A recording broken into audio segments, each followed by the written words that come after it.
Ladies and gentlemen, friends, I'm just so pleased that we're gathered in this awesome garden at the Governor's House in Gotland this afternoon. Welcome to the United States Embassy's Independence Day celebration here in Almedalen. Thank you, Governor of Gotland, Cecilia Schellin Sedegård, for hosting us here today and allowing us to use your space. Moving our Independence Day party to Gotland has been a massive undertaking, and I want to thank our awesome United States Embassy staff, but in particular Robert Barkenhagen, Julie Dracu, and Charlotte Olofsson, who have been the embassy's lead organizers. I want to say that my team works hard every day of the year. We have a massive undertaking here in Sweden in the most positive of ways. A round of applause for the U.S. Embassy staff, please.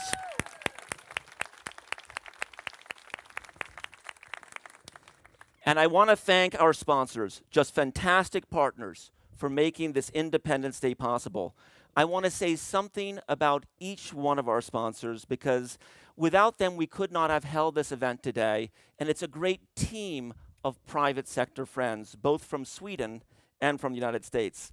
So let me go through this list and say just a little something about every company that has joined us. Saab Defense, synonymous with high quality and reliability. I personally have flown a Saab Gripen over the Baltic Sea, my own Top Gun moment. Thank you, Saab, to that day. Thank you today. Volvo Trucks is a company that walks the walk in terms of social responsibility and has just signed an agreement with our USAID to do just that in Africa. Awesome company, awesome undertaking. AIG Europe, a world-leading American insurance corporation with more than 88 million customers in 130 countries. LKAB, a Swedish high-tech international minerals group. I have been in their mine in Kiruna, not once, but twice. Once with my wife, Natalia, and once with our Secretary of State, John Kerry. GE, one of the great moments of my ambassadorship here in Sweden has been to host GE Chairman Jeff Immelt, who chaired President Obama's Council on Competitiveness and Jobs as one of our embassy's businessmen statesmen. Citigroup. On a sunny summer day like this 2 years ago, I had the pleasure of hosting Now City CEO Michael Corbett, someone who through his career has been deeply involved in Swedish organizations like SAC New York and SAC USA. Kreab Gavin Anderson specializes in corporate communications, financial communications, and public affairs, and has been an important partner of the embassy.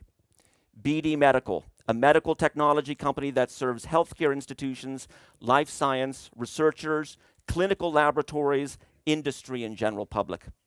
3M, Inge Thulin, 3M's dynamic CEO, was the embassy's second businessman statesman. When I asked him what the secret is to the great innovative ecosystem in the Nordics, his response was 2 words: gender equality. McDonald's. In Sweden and in the United States, McDonald's is often a young person's first employer. In Sweden, it also boasts one of Sweden's most diverse workforces, with employees from 100 different nationalities who speak over 65 languages. ABB, one of the largest suppliers of industrial motors and drives, the largest provider of generators to the wind industry, and the largest supplier of power grids worldwide, pioneering sustainable communities. And Brooklyn Brewery, whose specialty beers have gained the brewery notoriety as one of the top craft beer producers in the world. Ladies and gentlemen, a round of applause for our sponsors who made this possible. Thank you to that great team.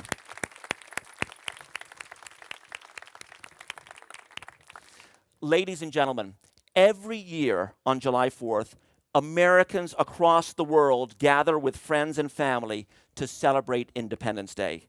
This date marks the birth of the United States 238 years ago. As U.S. Ambassador to Sweden, I'd like to pass on my best wishes to my fellow Americans, both at home and those in Sweden, for a very happy Independence Day. We have 60,000 Americans residing in Sweden. I repeat, 60,000. And that number continues to grow because of the remarkable overlay of shared values between our two countries. Last September, when President Obama made his historic visit to Sweden. He and Swedish Prime Minister issued a statement saying, quote, "Sweden and America are very special friends. That is because we have joined for generations in a common struggle for freedom and dignity worldwide. While we honor the sacrifices that brought Europe back together after years of division, we know that the work is not yet finished. The challenge we now have in Ukraine is shared by all of us. It is imperative for America and Europe to stand united for Ukraine." There's a banner across the side of the US Embassy in Stockholm, "United for Ukraine" and "United against Russia's acts of aggression."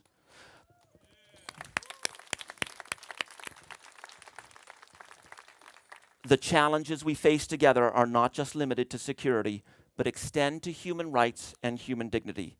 The essence of human dignity, our basic human rights, are being challenged through attacks on the LGBT community, anti-immigrant sentiment, and xenophobia. This year, the US Embassy is celebrating Independence Day during the political week in Almedalen on Gotland. This is the first time the embassy has ever held our Independence Day celebration outside of Stockholm. To us, Almedalen is the essence of the democratization of ideas. I was so proud to watch my father, someone who inspired me to public service, and someone who is never intimidated to stand up for what's right, to share the stage 2 nights ago here in Almedalen with your Carl Bildt. That will be a lifelong memory for us. As recent events this year in Europe have shown, the need for calm debate, discussion, and diplomacy is great. We need to capture the spirit of peaceful and free discussion of Almedalen and bring it to the world stage. And so, in the spirit of Almedalen, I hope every one of you has a fantastic time today. Let's raise our glasses in a toast to the 238th birthday of the United States and to Independence Day. Ladies and gentlemen, to you as ever, skål, our friends.